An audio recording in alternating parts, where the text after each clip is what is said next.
Subscribe करिए हमारे channel target UP TET CTET को और बेल आइकन को दबाइए। हेलो फ्रेंड्स, मैं रेनू स्वागत करती हूँ आप सभी भावी अध्यापक एवं अध्यापिकाओं का आपके अपने channel target UP TET CTET में। दोस्तों, हम लोगों ने आपके डीएलएड फर्स्ट सेमेस्टर में हिंदी विषय के चैप्टर नंबर 2 तक सभी बहुविकल्पी और अतिलघु उत्तरी क्वेश्चंस की सीरीज को कंप्लीट करा दिया था। तो रिवीजन क्लासेस में आज हम चैप्टर नंबर 3 के कुछ बहुविकल्पी क्वेश्चंस को यहाँ पर हम पढ़ने वाले हैं, क्योंकि बहुविकल्पी क्वेश्चंस की संख्या बहुत अधिक है। इसलिए चैप्टर नंबर 3 के जो बहुविकल्पी क्वेश्चंस हैं इनको हम 2 वीडियोस में पढ़ेंगे।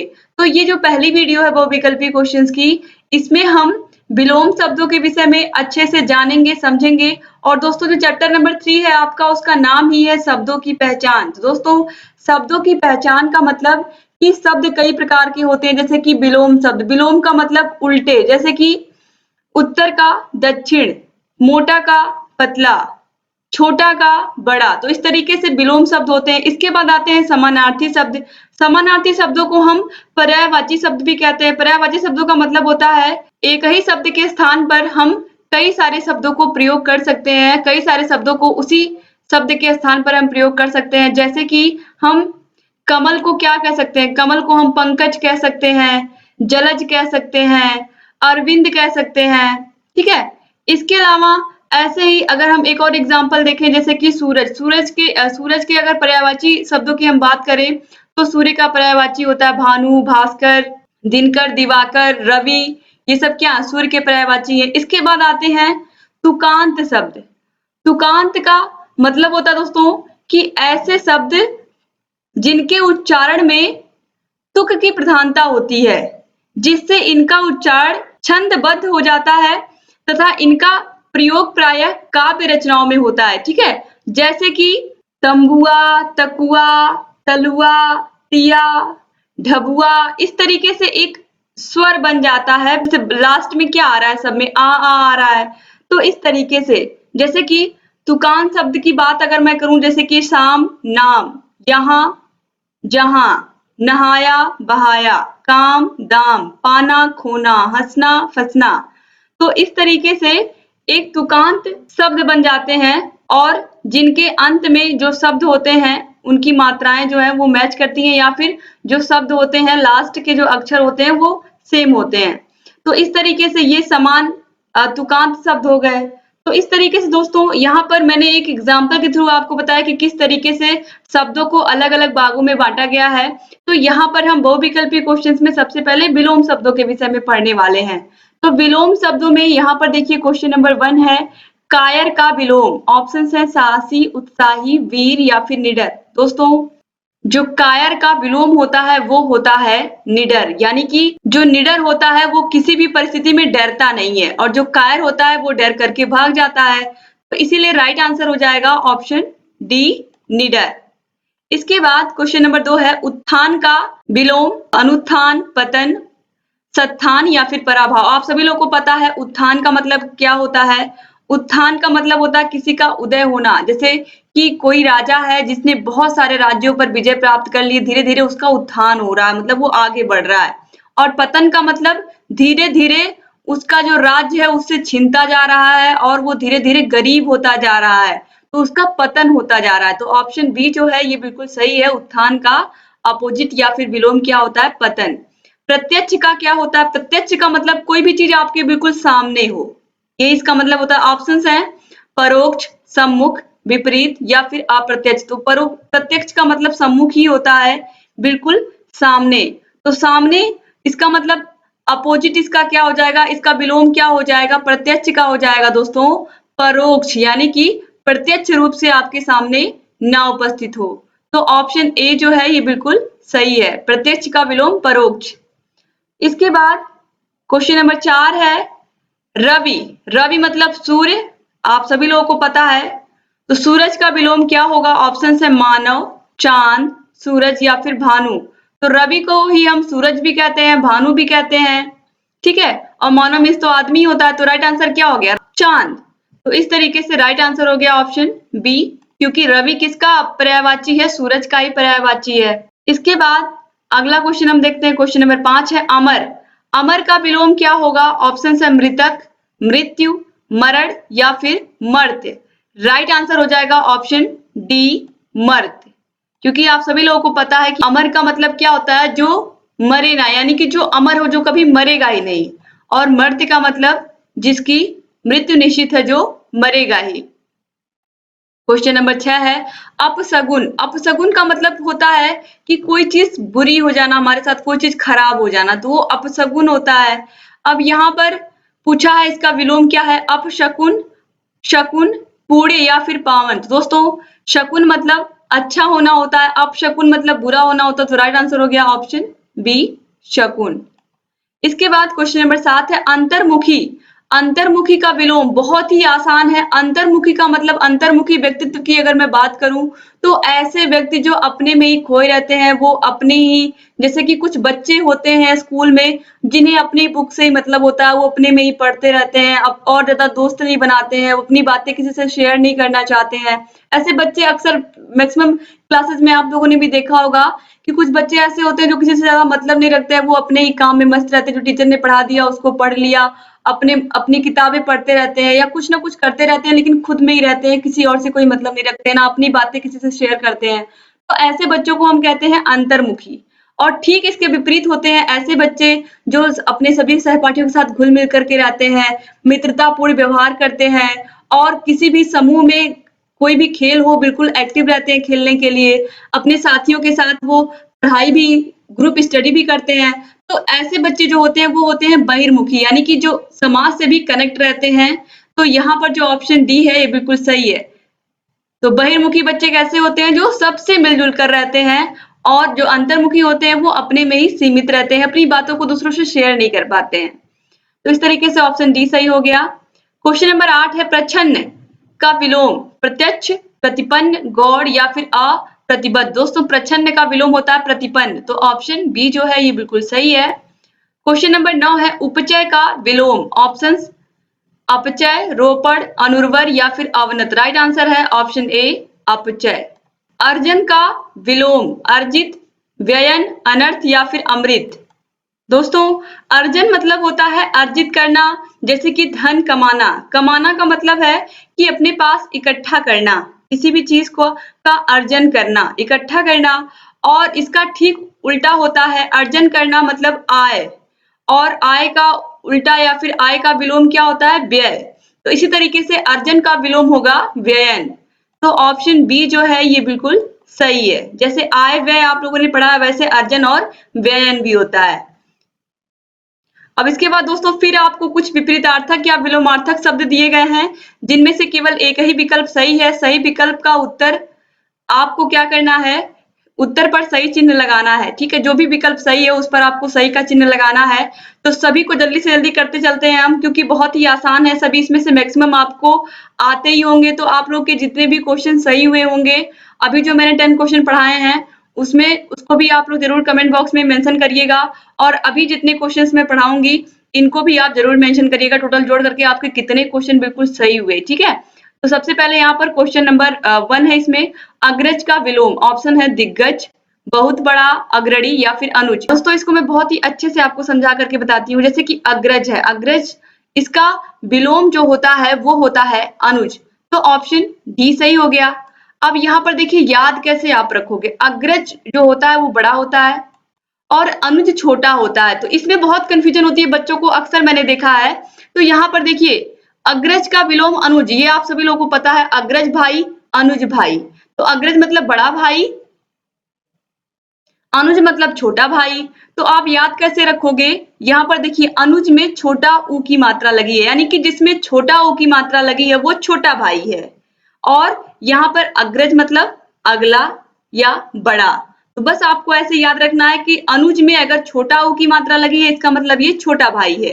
अनुज छोटा और अग्रज बड़ा। तो उम्मीद करती हूँ कि आपको समझ में आ गया होगा। इसके बाद क्वेश्चन नंबर 2, शरद। शरद का विपरीतार्थक शब्द या विलोम शब्द सर्दी, बसंत, ग्रीष्म या फिर माघ। दोस्तों शरद का विलोम होगा ग्रीष्म, यानी कि शरद मतलब सर्दी और ग्रीष्म मतलब गर्मी। क्वेश्चन नंबर 3 है सृष्टि। सृष्टि का विलोम संरचना, वृष्टि, वनस्पति या फिर प्रलय। सृष्टि का मतलब होता है दोस्तों सृजन, सृजन का मतलब होता है कि किसी तरीके से, किस तरीके से हमने इस पूरी सृष्टि को बनाया है, इसका क्या किया, सृजन किया है, इसको बनाया है हमने। और प्रलय का मतलब होता है कि सब कुछ समाप्त हो जाना, सब कुछ खत्म कर देना। तो ऑप्शन डी जो है ये बिल्कुल सही हो जाएगा। जबकि ऑप्शंस में यहाँ पे संरचना दिया हुआ है, वृष्टि दिया हुआ है, वनस्पति दिया हुआ है, लेकिन राइट आंसर क्या है, ऑप्शन डी प्रलय। इसके बाद क्वेश्चन नंबर 4 है उपलब्ध।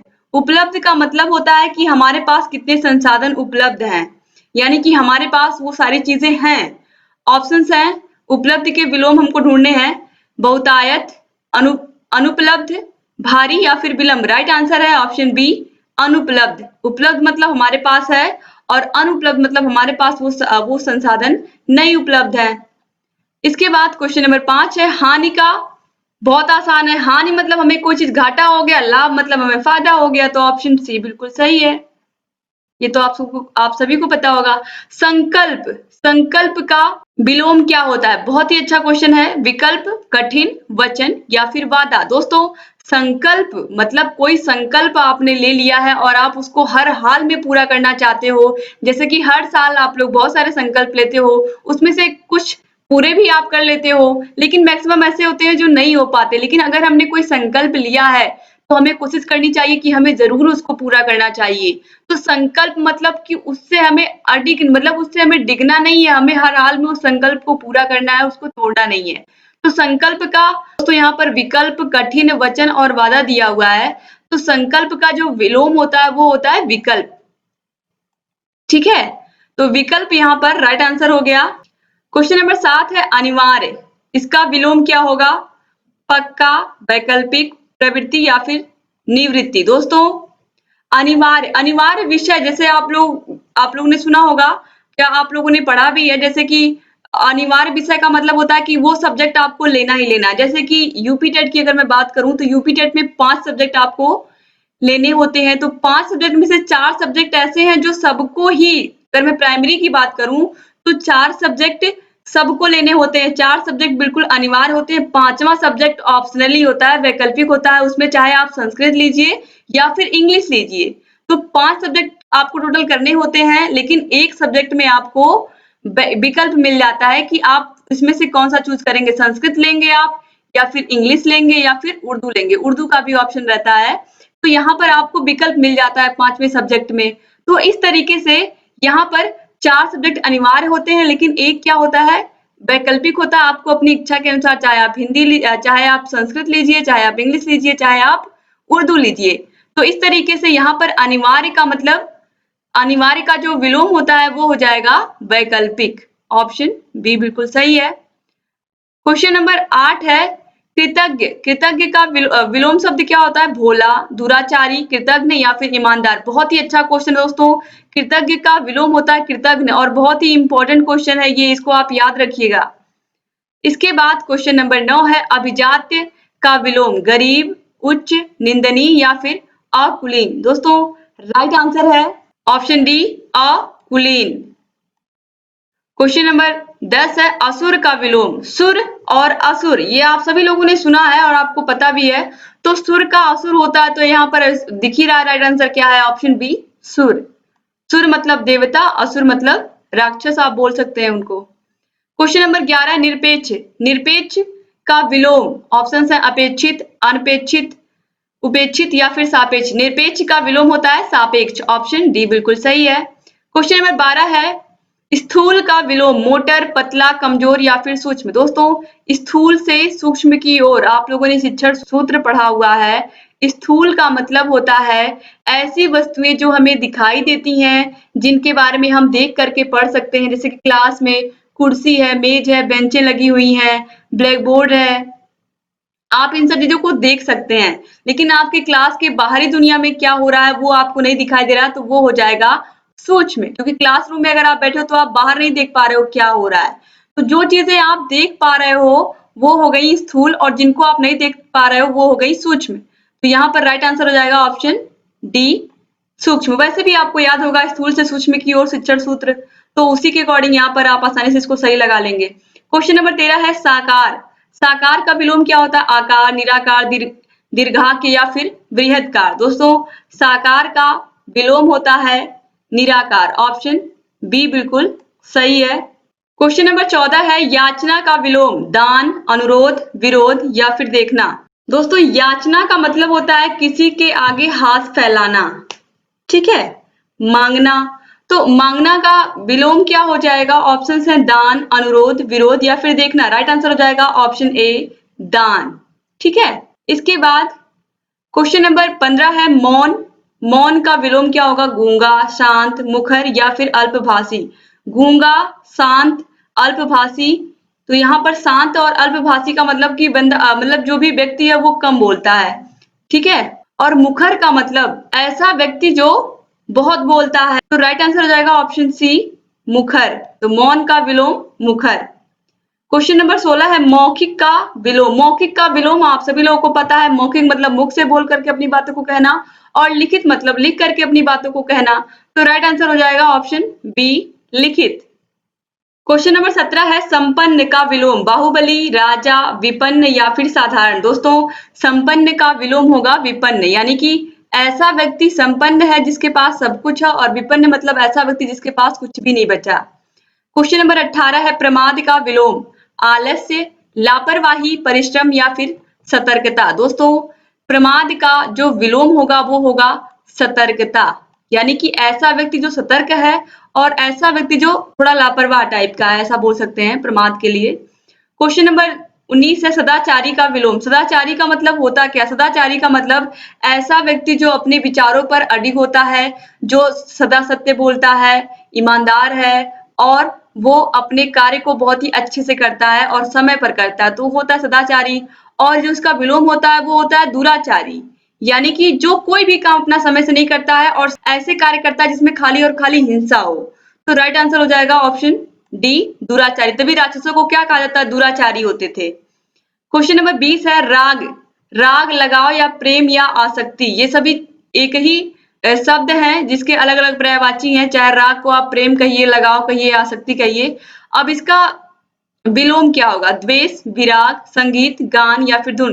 तो यहाँ पर दिया हुआ है राग, राग का विराग यानी कि द्वेष।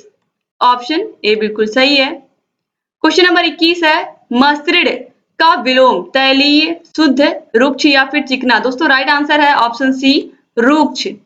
इसके बाद क्वेश्चन नंबर 22 है विरोध शब्द का विलोम है। विरोध मतलब किसी का विरोध करना, जैसे कि बहुत सारी राजनीतिक पार्टियां होती हैं, कोई उसका समर्थन करता है, कोई उसका विरोध करता है। तो मैंने आंसर भी आपको बता दिया इसका कि विरोध का जो विलोम होता है वो होता है समर्थन, यानी कि आप किसी का समर्थन कर रहे हो, किसी का विरोध कर रहे हो, तो विरोध का विलोम समर्थन। क्वेश्चन नंबर 23 है जंगम का विलोम शब्द। दोस्तों जंगम का विलोम शब्द है स्थावर। इसके बाद क्वेश्चन नंबर 24 है आनंद का विलोम है। दोस्तों आनंद मतलब हर्ष, हर्ष का विलोम विषाद यानी कि दुख। तो ऑप्शन बी जो है ये बिल्कुल सही है। तो इस तरीके से यहाँ पर इतने सारे क्वेश्चन मैंने करवाए। उम्मीद करती हूँ आपको बहुत सारे क्वेश्चन इस पहले ही आपको आ रहे होंगे। तो आपको जितने भी क्वेश्चन पहले से आ रहे थे आप कमेंट बॉक्स में कमेंट करके बताना मत भूलिएगा। दोस्तों उम्मीद करती हूँ कि आज की क्लास आपको अच्छी लगी होगी। वीडियो कैसा लगा आप लोग प्लीज कमेंट बॉक्स में कमेंट करके बताइएगा।